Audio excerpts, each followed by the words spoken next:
ಇದು Realme 11 5G ಅದ. ಶಾರ್ಟ್ಕಟ್ನಾಗ video ಮುಗಿಸ್ತೇನೆ ನಾನು. ಹಿಂಗಾಗಿ ಇದೇನೈತಿ, ಮೊದಲು ಹೀಟ್ ಹೊಡೀರಿ, ಬ್ಲೋವರ್ನಿಂದ ಹೀಟ್ ಹೊಡೀರಿ. ಹೀಟ್ ಹೊಡೆದಾದ ಬಳಿಕ ಒಂದು ಸೈಡ್ ಮೂಲಿಗೆ ಅಂತಲೇ ಈ ಸೈಡ್ನಾಗ ಈ ಕಡೆಯಿಂದ ಈ ಥರ ಹಿಂಗೆ ಎಬ್ಸ್ಕೋರಿ.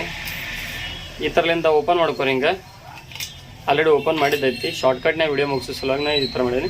ಓಪನ್ ಮಾಡ್ಕೋರಿ. ಇಲ್ಲೆಲ್ಲ ಸ್ಕ್ರೂಗಳು ಇರ್ತವೆ, ಸ್ಕ್ರೂ ತೆಗೀರಿ. ಆಮೇಲೆ ಸಿಂಟ್ರೆ ರಿಮೂವ್ ಮಾಡ್ಕೋಬೇಕು. ಸಿಂಟ್ರೆ ರಿಮೂವ್ ಮಾಡ್ಕೊಂಡ್ ಬಳಿಕ ಈ ರೀತಿಯಾಗಿ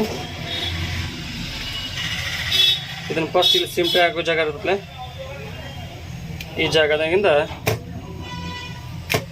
ಲಾಕ್ ಇರ್ತಾವೆ, ಎಲ್ಲ ಲಾಕ್ಗಳನ್ನ ರಿಮೂವ್ ಮಾಡ್ತಾ ಹೋಗ್ಬೇಕು. ಆಮೇಲೆ ಇಲ್ಲಿ ಫಿಂಗರ್ ಇರ್ತದೆ, ಭಾಳ ಡೀಪಾಗಿ ಇದನ್ನ ಹಾಕಬಾರ್ದು. ಈ ಥರ ಡಿಸ್ಪ್ಲೇ ಡ್ಯಾಮೇಜ್ ಆಗ್ಯದ, ಹಿಂಗಾಗಿ ಈ ಥರ ಓಪನ್ ಮಾಡ್ಕೋಬೇಕು. ಇದನ್ನು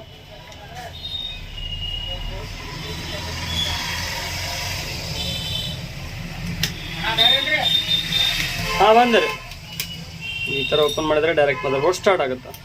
ಈಗ ನೀವು ಮದರ್ ಬೋರ್ಡ್ನಾಗ ಏನು ಬೇಕಾದ್ರೆ ವರ್ಕ್ ಮಾಡ್ಕೋಬೋದು.